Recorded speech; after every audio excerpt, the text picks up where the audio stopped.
Hi, Room 27 graduates and all readers. This is Miss Withrow. And this is a book I did not have an opportunity to share with you, but just because it's summer doesn't mean we cannot share great books and do things together even though we're apart. So this one's one of my favorites. It's called Everybody Needs a Rock by Byrd, Baylor, with pictures by Peter Parnall. This one especially goes out to Violet and Madison W., who always helped me find some great rocks when we were waiting for the bus. Everybody needs a rock. Get situated. Okay.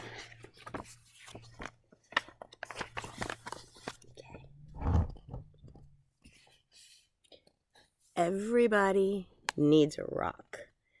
I'm sorry for kids who don't have a rock for a friend.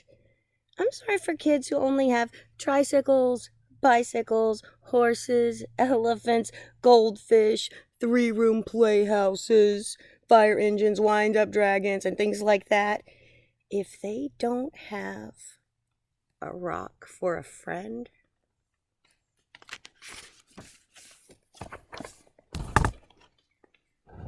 that's why I'm giving them my own 10 rules for finding a rock. Not just any rock. I mean, a special rock that you find yourself and you keep as long as you can. Maybe forever.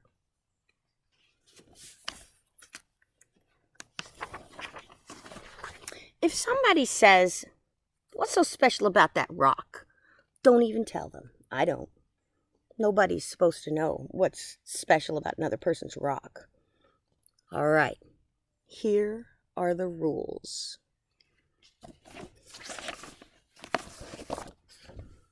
Rule number 1. If you can, go to a mountain made of nothing but 100 million small, shiny, beautiful, roundish rocks.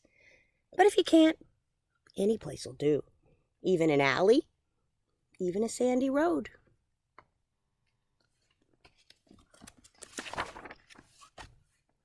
Rule number 2. When you are looking at rocks, don't let mothers or fathers or sisters or brothers or even best friends talk to you. You should choose a rock when everything is quiet. Don't let dogs bark at you or bees buzz at you. But if they do, don't worry. The worst thing you can do is go rock hunting when you are worried.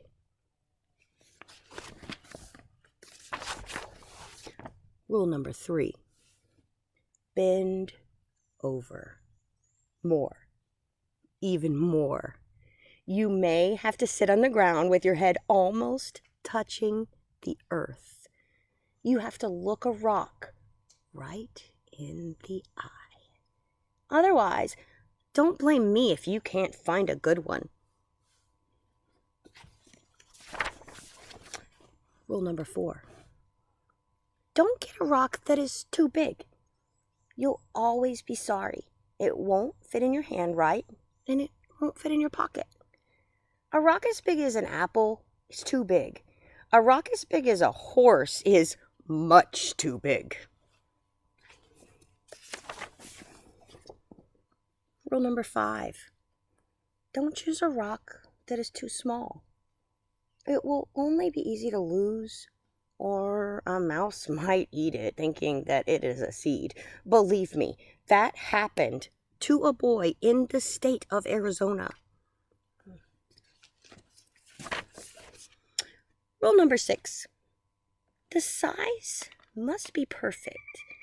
It has to feel easy in your hand. When you close your fingers over it, it has to feel jumpy in your pocket when you run. Some people touch a rock 1,000 times a day. There aren't many things that feel as good as a rock if the rock is perfect. Rule number 7. Look for the perfect color. It could be that sort of pinkish gray with bits of silvery shine in it. Some rocks that look brown are really other colors, but you can only see them when you squint and when the sun is right. Another way to see colors is to dip your rock in a clear mountain spring, if one is passing by. Rule number 8. The shape of a rock is up to you. There is a girl in Alaska who only likes flat rocks. Don't ask me why. I like them lumpy. The thing to remember about shapes is this. Any rock looks good with 100 other rocks around it on a hill. But if your rock is going to be special, it should look good by itself in the bathtub. Life lessons. Rule number 9. Always sniff a rock. Short disclaimer here. Please be sure that it is a rock before you sniff it. Thank you. Rule number 9. Always sniff a rock. Rocks have their own smells. Some kids can tell by sniffing whether a rock came from the middle of the earth or from an ocean or from a mountain where wind and sun touched it every day for 1,000,000 years. You'll find out that grown-ups can't tell those things. Too bad for them. They just can't smell as well as kids can.